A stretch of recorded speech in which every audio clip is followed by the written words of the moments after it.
Hi friends, Savitramma ಚಾನಲ್ಗೆ ಸ್ವಾಗತ. ಇವತ್ತು ವಿಡಿಯೋದಲ್ಲಿ ಯಾವುದೇ ರೀತಿಯ ಇಂಗ್ಲಿಷ್ ಮೆಡಿಸನ್ನನ್ನು ಉಪಯೋಗಿಸದೆ ವೆರಿಕೋಸ್ ವೈನನ್ನು ಮನೆಯಲ್ಲಿಯೇ ವಾಸಿ ಮಾಡಿಕೊಳ್ಳುವುದು ಹೇಗೆ ಎಂಬುದನ್ನು ಈ ವಿಡಿಯೋದಲ್ಲಿ ತಿಳಿಸ್ತೀನಿ. ಪೂರ್ತಿಯಾಗಿ ವಿಡಿಯೋವನ್ನು ನೋಡಿ. ಈ ವೆರಿಕೋಸ್ ವೈನ್ ಎಂಬುದು ಕಾಲಿನ ಮೀನುಕಂಡ ಭಾಗದಲ್ಲಿ ಅಥವಾ ಇಂಗ್ಲಿಷ್ನಲ್ಲಿ ಕಾಪ್ಸ್ ಎಂದು ಹೇಳ್ತಾರೆ. ಆ ಭಾಗದಲ್ಲಿ ಹಸಿರುಗಟ್ಟಿರುವ ನರಗಳು ದಪ್ಪವಾಗಿ ಕಾಣುತ್ತದೆ. ನಿಲ್ಲುವಾಗ ಮತ್ತು ಕೂರುವಾಗ ನೋವಿನಿಂದ ಕೂಡಿರುತ್ತದೆ. ವೆರಿಕೋಸ್ ವೈನು ಗಂಟೆಗಟ್ಟಲೆ ನಿಂತುಕೊಂಡು ಕೆಲಸ ಮಾಡುವವರಿಗೆ ಹೆಚ್ಚಾಗಿ ಕಾಣಿಸಿಕೊಳ್ಳುತ್ತದೆ. ಇದರ ಅಪಾಯದಿಂದ ಕಡಿಮೆ ಮಾಡಲು ನಾವು ಹೇಳುವ ಮನೆಮದ್ದನ್ನು ಮಾಡಿಕೊಳ್ಳಿ. ವೆರಿಕೋಸ್ ವೈನನ್ನು ಕಡಿಮೆ ಮಾಡಲು ಬೆಳಿಗ್ಗೆ ಖಾಲಿ ಹೊಟ್ಟೆಯಲ್ಲಿ 1 ಲೋಟ ಬೆಚ್ಚಗಿನ ಬಿಸಿ ನೀರಿಗೆ ಅರ್ಧ ಚಮಚ ಕಾಳು ಮೆಣಸಿನ ಪುಡಿಯನ್ನು ಸೇರಿಸಿ ಕುಡಿಯುವುದು ಒಳ್ಳೆಯದು. ಕಾಳು ಮೆಣಸಿನಲ್ಲಿ ಉರಿ ಊತ ಕಡಿಮೆ ಮಾಡುವ, ನೋವು ನಿವಾರಿಸುವ ಗುಣವನ್ನು ಹೊಂದಿದೆ ಮತ್ತು ಕಾಳು ಮೆಣಸಿನಲ್ಲಿ ಇರುವ ಅಂಶವು ಹೆಪ್ಪುಗಟ್ಟುವ ರಕ್ತವನ್ನು ತೆಳುವಾಗಿಸುವ ಗುಣಲಕ್ಷಣಗಳನ್ನು ಸಹ ಹೊಂದಿದೆ.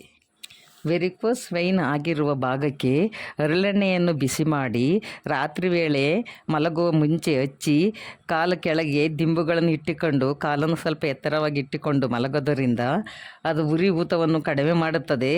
ರಕ್ತ ಚಲನೆಯಾಗಲು ಸಹಾಯವಾಗುತ್ತದೆ. ಬೆಳ್ಳುಳ್ಳಿಯನ್ನು ಹೋಳು ಮಾಡಿ ಕತ್ತರಿಸಿ ಗಾಜಿನ ಜಾರಿಗೆ ಹಾಕಿ ಅದಕ್ಕೆ ಕಿತ್ತಳೆ ಹಣ್ಣಿನ ರಸ ಮತ್ತು ಆಲಿವ್ ಎಣ್ಣೆಯನ್ನು ಸೇರಿಸಿ ಸುಮಾರು 12 ಗಂಟೆಗಳ ಕಾಲ ಎತ್ತಿಡಿ. ನಂತರ ವೆರಿಕೋಸ್ ಆಗಿರುವ ನರಗಳ ಮೇಲೆ ಅದನ್ನು ಚೆನ್ನಾಗಿ ಮಸಾಜ್ ಮಾಡಿ ಹತ್ತಿಯ ಬಟ್ಟೆಯಿಂದ ಸುತ್ತಿ ರಾತ್ರಿ ಇಡೀ ಹಾಗೆ ಬಿಟ್ಟು ಅದನ್ನು ಬೆಳಗ್ಗೆ ಬಟ್ಟೆಯನ್ನು ತೆಗೆಯಬೇಕು. ಅದು ನೋವುಗಳು ಉಪಶಮನವಾಗುತ್ತದೆ ಮತ್ತು ಪೇಯ್ನ್ ರಿಲೀಫ್ ಆಗುತ್ತದೆ. ಅನಾನಸ್ ಜ್ಯೂಸನ್ನು ಪ್ರತಿದಿನ 1 ಲೋಟ ತಾಜಾ ಜ್ಯೂಸನ್ನು ಮಾಡಿ ಕುಡಿಯುವುದರಿಂದ ಅನಾನಸ್ ರಸವು ಉಬ್ಬಿರುವ ರಕ್ತನಾಳಗಳ ಮೇಲೆ ಪರಿಣಾಮಕಾರಿಯಾಗಿ ಕೆಲಸ ಮಾಡುತ್ತದೆ ಹಾಗೂ ಗುಣಪಡಿಸುವ ಶಕ್ತಿಯನ್ನು ಹೊಂದಿದೆ. ರಕ್ತನಾಳದಲ್ಲಿನ ಉರಿ ಊತವನ್ನು ಕೋಸುಗಳ ಎಲೆಗಳನ್ನು ತೆಗೆದುಕೊಂಡು ಪೇಸ್ಟ್ ಮಾಡಿ ನಂತರ ಆ ಪೇಸ್ಟನ್ನು ಉಬ್ಬಿರುವ ರಕ್ತನಾಳಗಳ ಚರ್ಮದ ಮೇಲೆ ಹಚ್ಚಿ ಲಿನಿನ್ ಬಟ್ಟೆಯಿಂದ ಸುತ್ತಿ ಇದನ್ನು 2 ಗಂಟೆಗಳ ನಂತರ ಬಿಚ್ಚಿ ತೊಳೆಯಿರಿ. ಉರಿ ಊತ ನೋವು ಎಲ್ಲವೂ ಸಹ ಕಡಿಮೆಯಾಗುತ್ತದೆ.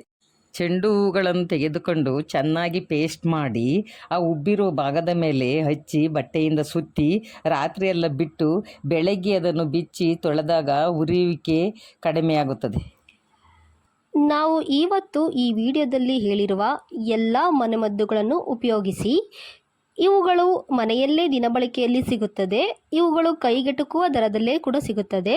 ನಾವು ಹೇಳಿರುವ ರೀತಿಯಲ್ಲೇ ಇವುಗಳನ್ನು ಬಳಸಿ ವೆರಿಕೋಸ್ ವೇನನ್ನು ಕಡಿಮೆ ಮಾಡಿಕೊಂಡು ಸುಧಾರಿಸಿಕೊಳ್ಳಬಹುದು.